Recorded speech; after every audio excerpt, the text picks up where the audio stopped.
시편 135편입니다. 시편 135편은 또 두 번에 나눠서 말씀을 묵상하도록 하겠습니다. 오늘은 1절부터 14절 말씀, 할렐루야 찬양하라 하는 제목으로 하나님 말씀을 상고하도록 하겠습니다.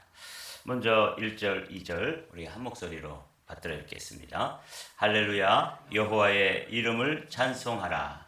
여호와의 종들아 찬송하라. 여호와의 집, 우리 여호와의 성전, 곧 우리 하나님의 성전들에 서 있는 너희여. 오늘 시편 135편은 15편의 성전에 올라가는 순례자들의 시를 우리가 이제 15번에 걸쳐서 쭉 120편부터 134편까지 함께 묵상을 했습니다. 참 귀한 시편을 우리가 함께 나눈 것이죠. 성전에 올라간다고 하는 것이 이스라엘 사람들이 절기에 먼 나라에 가서 살고 또 이웃 성읍에 가서 살다가 순례자의 길을 떠나서 시를 한 편씩 한 편씩 암송하면서 어제 저녁에 어제 아침에 이제 밤에 그 성전에 올라간 데까지가 시편 134편이었습니다. 그러니까 15번에 걸쳐서 우리가 함께 그 유대인들이 성전에 올라가면서 부르던 찬양을 또 기도를 함께 시편으로 우리가 묵상한 것입니다. 그리고 이제 오늘 이 시편이 어떻게 시작되냐면 할렐루야 이렇게 시작되는 것이죠. 여러분, 저는 이제 이 말씀을 이렇게 묵상하면서 이 시편 135편을 딱 펴드니까 할렐루야라는 말로 시작되고 있습니다. 이건 우리가 너무 흔하게, 그리고 어떤 때는 장난삼아, 그리고 또 어떤 때는 조금 농담으로 할렐루야라는 말을 사용하기도 하는데, 이때 이 할렐루야는 참 감동과 감격과 눈물이 있는 할렐루야입니다. 한번 요 할렐루야가 있기까지 15편의 시들을 쭉 보면 그 시를 부르면 그 시를 찬송으로 부르고 기도로 또 되뇌이고 이렇게 하면서 저들이 이제 성전에 도착을 했는데, 그 과정을 살펴보면 그 길에서 성전에 올라가는 여정에서 어떤 일이 있었는지 참 그 순례자 그 그룹마다 그 순례자들마다 각기 다른 경험들을 하고 올라오는 거죠. 때로는 산을 넘고 또 강을 건너기도 하고, 때로는 그 순례자들의 모임 가운데서 또 괜한 오해가 있고 다툼이 있어가지고 서로 또 말도 안 하고 또 지나온 그런 시간도 있고, 마치 우리가 지금 살아가는 것과 같은 그 삶의 여정에서 만날 수 있는 우여곡절을 다 겪고 난 거예요. 천신만고 끝에 드디어 성전에 딱 올라와서 그들이 일성을 바랬는데 그게 뭐예요? 할렐루야인 거죠.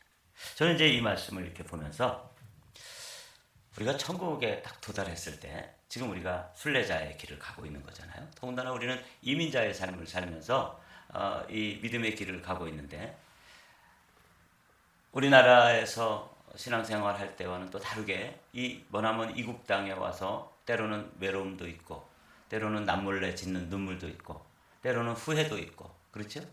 내가 어떻게 하다가 이민자가 돼가지고 여기까지 왔나. 그리고 또 저의 삶도 이렇게 돌아보면 아주 평범치가 않아요. 뭐 어느 교회에 이렇게 왔다가 정식으로 부임을 했는데 딱 한 번 설교하고 그만뒀어요.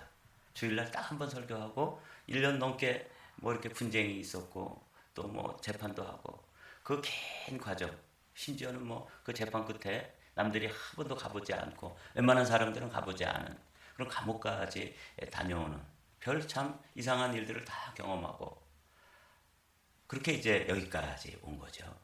그리고 제 인생이 다 맞춰지는 어느 날 깨보니까 천국이에요. 그때 제가 할 수 있는 첫 번째 노래가 뭐겠어요? 할렐루야인 거죠. 할렐루야. 내가 여기까지 왔구나. 마침내 성전에 도착했구나.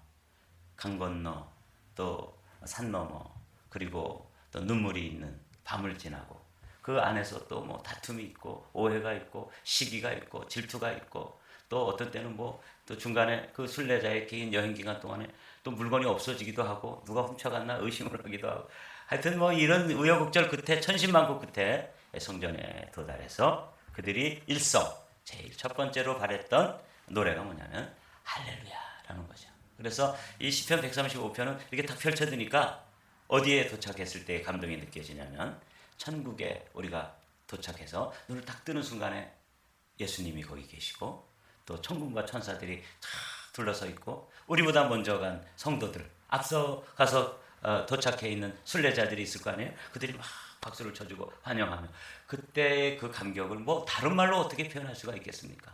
딱 한 단어죠. 할렐루야. 그렇죠? 할렐루야 여호와의 이름을 찬송하라. 여호와의 종들아 찬송하라. 여호와의 집 우리 여호와의 성전 곧 우리 하나님의 성전들에 서 있는 너희여. 이렇게 이제 이 그 순례자의 노래가 끝난 후에 135편이 이렇게 기록되어 있어요.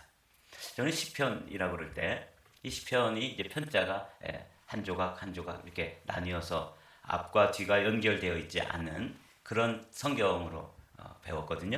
근데 제가 이제 시편 135편까지 쭉 함께 말씀을 묵상하면서 여기까지 왔는데 이 시편 135편이 5권으로 되어 있고 150편이 5권으로 되어 있고 그리고 그 안에는 작은 이렇게 그룹들로 스토리가 있어요.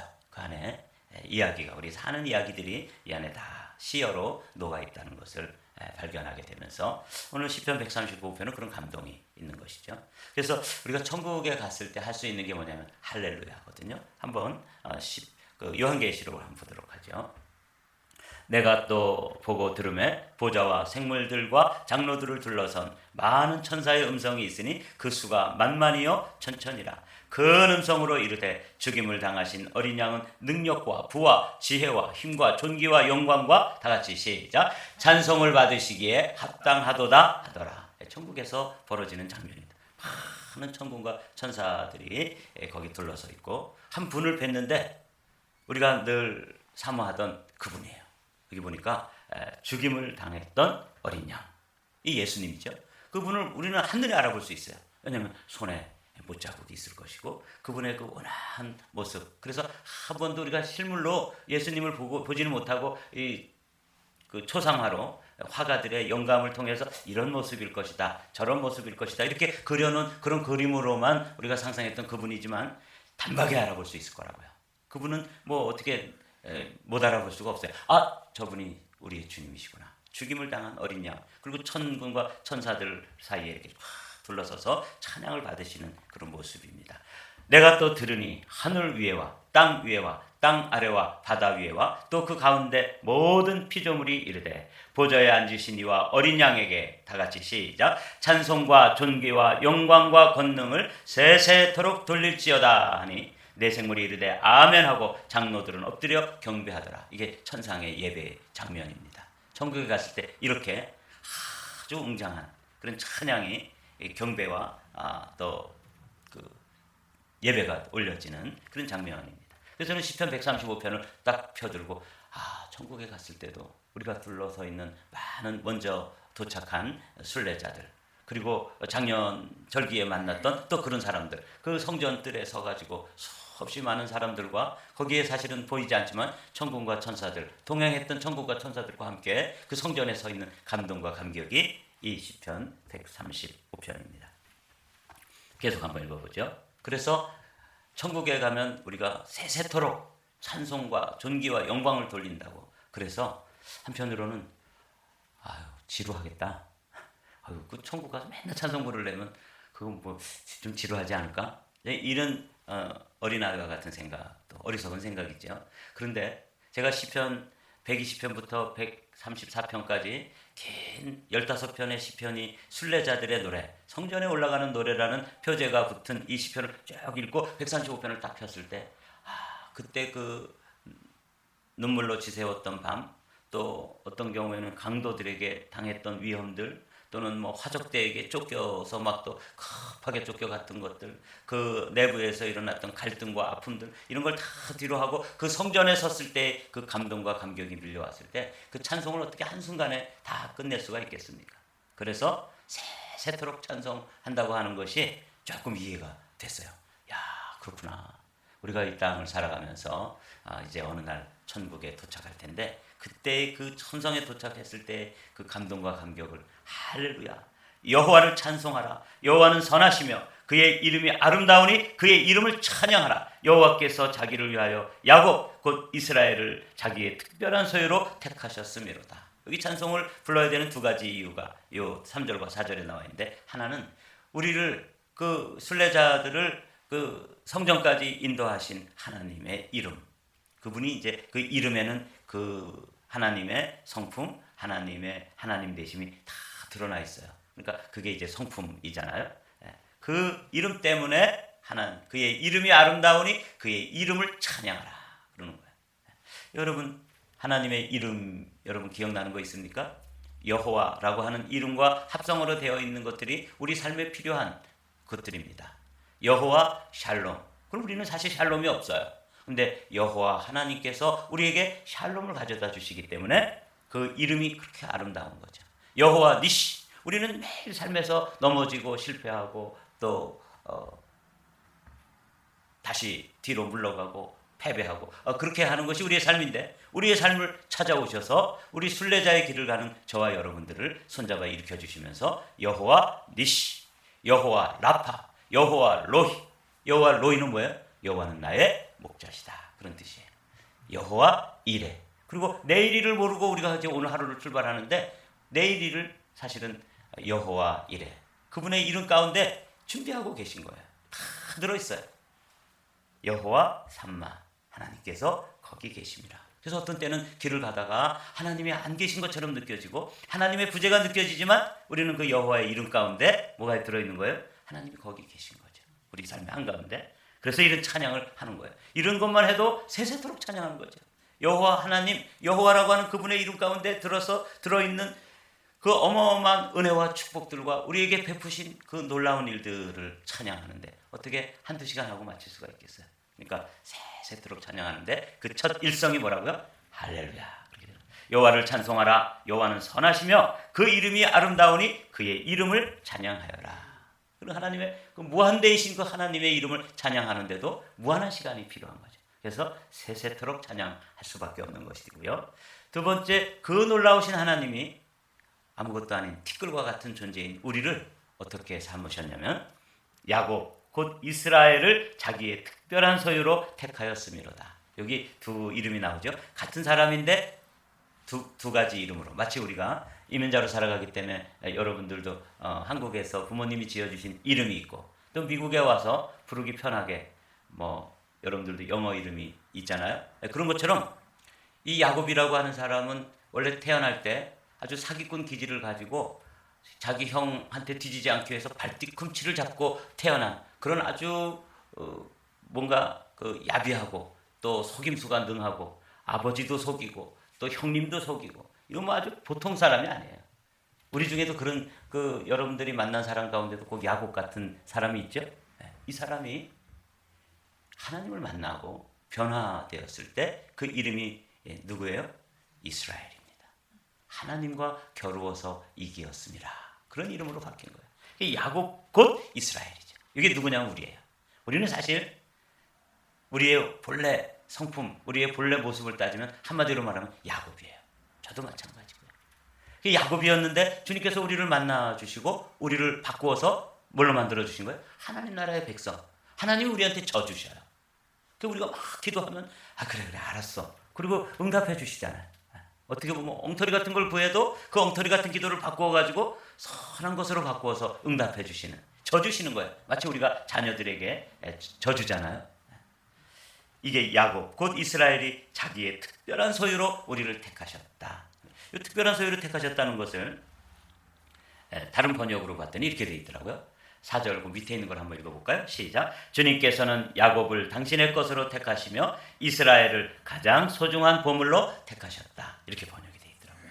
자기의 특별한 소유로. 그러니까 우리가 그런 존재예요. 원래 우리는 야곱이었는데 이스라엘로 만들어가지고 우리를 하나님이 보물과 같이 소중한 아주 특별한 작품으로 우리를 대하시는 거예요. 그러니까 우리가 그거 하나만 가지고도 뭐 할 수밖에 없어요? 찬양할 수밖에 없어요. 그래서 여호와를 찬양하라. 찬양하라. 할렐루야. 계속해서 나오는 거예요. 그 성전에 서 있을 때, 그 천국의 천성에 그 하늘 성전 앞에 우리가 서 있을 때 그 감동과 감격이 오늘 아침에 여러분들 앞에 느껴지기를 바랍니다. 그래서 그 한 단어로만 오늘은 기억하시면 돼요. 할렐루야. 이게 그냥 우리가 이 땅에 살아가면서 그저 뭐 대충 하던 그런 할렐루야가 아니에요. 긴 여정을 지나서 그 성전 한가운데 섰을 때 거기에 수없이 많은 무리와 함께 할 수 있는 단 한마디의 찬양이 있다면 그게 할렐루야였던 것처럼 우리가 천성에 갔을 때도 그 노래로 찬양하는데 그걸 좀 시인은 그렇게 할렐루야라고 찬양해야 될 이유를 두 가지로 얘기해 준 거죠. 그분의 이름이 여호와의 이름이 놀라우신 것이기 때문에 세세토록 찬양하는 것이고 그 하나님께서 우리를 특별한 보물로 특별한 소유로 삼으셔서 소중한 보물과 같이 여겨주시는 것 때문에 이 찬양을 드리지 않을 수가 없는 거죠. 어거스틴 같은 분은 이런 말씀 때문에 자기를 깨달은 거죠. 이상하다. 정말 이상하다. 이 세상에 이렇게 사람들이 많은데 마치 하나님께서 한 사람이 있는 것처럼 어거스틴 한 사람만 있는 것처럼 그렇게 자신에게 관심을 가지시고 사랑해 주시고 아껴 주시고 보물같이 여겨 주시고 그런 것 때문에 정말 이해가 안 되는 거예요. 이상하다. 정말 이상하다. 여러분들도 이런 깨달음이 있습니까? 이게 이제 할렐루야의 찬양해야 될 이유인 것이죠. 내가 알거니와 이 순례자들이 이제 경험해서 아는 거죠. 내가 알거니와 여호와께서는 위대하시며 우리 주는 모든 신들보다 위대하시도다. 여기는 뭐 말이 필요 없고 설명이 필요 없는 말씀이죠. 여호와께서 그가 기뻐하시는 모든 일을 천지와 바다와 모든 깊은 데서 다 행하셨도다. 이 순례자들은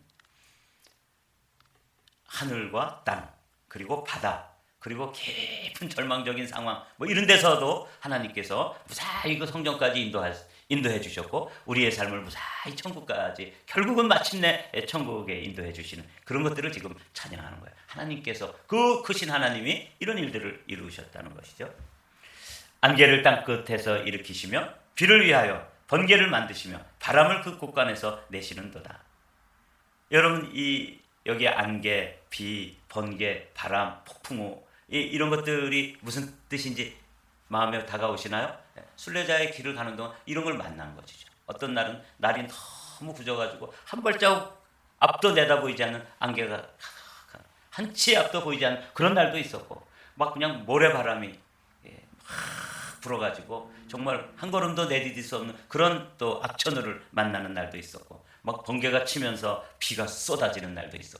이런 것을 다 전신만고 끝에 우여곡절 끝에 성전 앞에 섰을 때 처음 바라는 찬양 할렐루야가 나오는 거예요. 그러니까 이런 이야기들은 이제 그들이 그 순례자의 길을 걸어가면서 경험했던 그 기후들을 노래하는 것입니다. 여러분 우리도 마찬가지죠. 우리도 이 이민자로 살아가면서 때로는 안개와 같이 여러분 안개가 얼마나 정말 짙은 안개를 저는 베이커스필드 있을 때 여러 번 경험합니다. 지금쯤 이제 조금씩 안개가 끼기 시작해서 겨울철에는 한 치 앞도 내다볼 수가 없어요. 그래가지고 그때는 멈추면 안 됩니다. 차를 운전할 때 하여간 살살 속도를 늦춰서 가더라도 계속 앞으로 가야 돼요. 멈추는 순간에 어느 차가 와서 뒤에서 부딪힐지 뭐 1m 앞이 안 보이니까요. 그런 안개가 끼기도 하고 비가 막 억수같이 쏟아지기도 하고 번개가 치기도 하고 또 바람이 일어가지고 그냥 뭐 눈을 뜰 수가 없고 이런 일들을 우리가 기후에서 경험하는 것처럼 날씨가 이랬다는 거죠. 우리가 그렇게 그런 날씨를 경험하면서 이제 하루하루 살아가는 거죠. 뿐만 아니라 그가 애굽에 처음 난 자를 사람부터 짐승까지 치셨도다. 그리고 애굽의 역사, 애굽에 있었던 역사를 또 떠올리면서 그렇게 어떤 또 사람들의 위험이 있었던 것 같아요.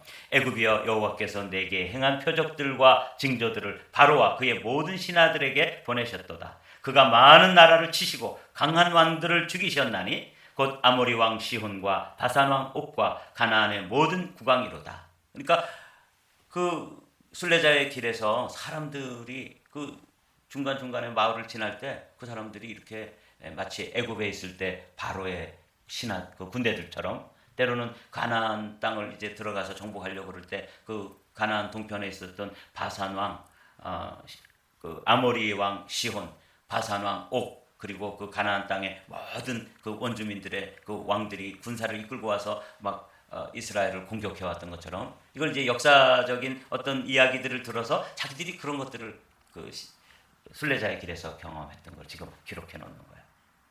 그러니까 여러분들도 또 저도 우리가 순례자의 길을 지금 가고 있는데 이런 거 경험하잖아요. 악천후도 경험하고 또 사람들 때문에 이 이민자들은 특별히 여기 와가지고 그래도 잘 아는 친척들, 또 형제들, 또 아주 동문, 동창들 뭐 이런 사람들한테 의지했다가 그냥 아주 한 입에 그냥 한국에서 가져온 거 다 한 입에 털어놓고 그냥 온 원망과 또 그 마음의 상처를 가지고 이민자의 삶을 시작하는 그런 분들도 있으시더라고요. 공항에 나와가지고 맞이한 후에 아주 껍데기까지 홀랑 벗겨가지고 먹는 이렇게 당하는 이런 것도 경험하잖아요. 이게 지금 이게 역사의 이야기를 들어서 이야기하지만 그들이 순례자의 길을 가다가 주변의 대적들에 의해서도 위험이 있었지만 그 순례자애들 길 그 사이에서도 그 가운데서도 뭐 그런 일들이 일어나고 경험되어졌던 그런 많은 일들을 시어로 기록하고 있는 것입니다. 근데 마침내 그들의 땅을 기업으로 주시되 자기 백성 이스라엘에게 주셨도다. 마침내 우리가 천성에 도달하고 하늘나라의 그 하늘 성전에 도달했을 때 이런 많은 눈물 골짜기를 지나고 시편 23편에 있는 대로 사망의 음침한 골짜기를 지나서 거기에 도착해 보니까 주의 지팡이와 막대기가 우리를 안위해 주셨구나. 그래서 원수의 목전에서 이제 마지막 상을 받아서 이제 마지막 식사를 하려고 그럴 때 그때의 그 감동과 감격이 이 시편에 있는 것이죠. 결론입니다. 14절까지 오늘은 묵상하겠습니다. 여호와여 주의 이름이 영원하시나이다. 여호와여 주를 기념함이 대대에 이르리이다. 여호와께서 자기 백성을 판단하시며 그의 종들로 말미암아 위로를 받으시리로다. 그 종들을 사랑하시기 때문에 여호와의 이름, 당신의 이름을 걸고 끝까지 승리하게 하셔서 그 성전에 세우신 하나님을 찬양하는 오늘도 우리가 이제 하루의 삶을 시작하는데 이 순례자들이 경험했던 이런 경험들이 사실은 또 오늘 하루 우리의 삶에 펼쳐질 것입니다. 오늘도 여호와 하나님께서 우리와 함께 하시고 동행하시면서 그 일을 승리하게 하시고 마침내 하늘 성전 앞에 서서 우리가 서로가 서로를 이렇게 알아보면서 저 목사님도 왔구나. 저 장로님도 오셨네. 아이고, 저 권사님, 전도사님 다 왔구나. 그러면서 우리가 할 수 있는 딱 한 가지의 노래가 뭐라고요? 할렐루야. 그렇죠? 그런 찬양이 오늘도 이 찬양을 미리 찬양하면서 하루를 출발하는 여러분들을 주님의 이름으로 축복합니다.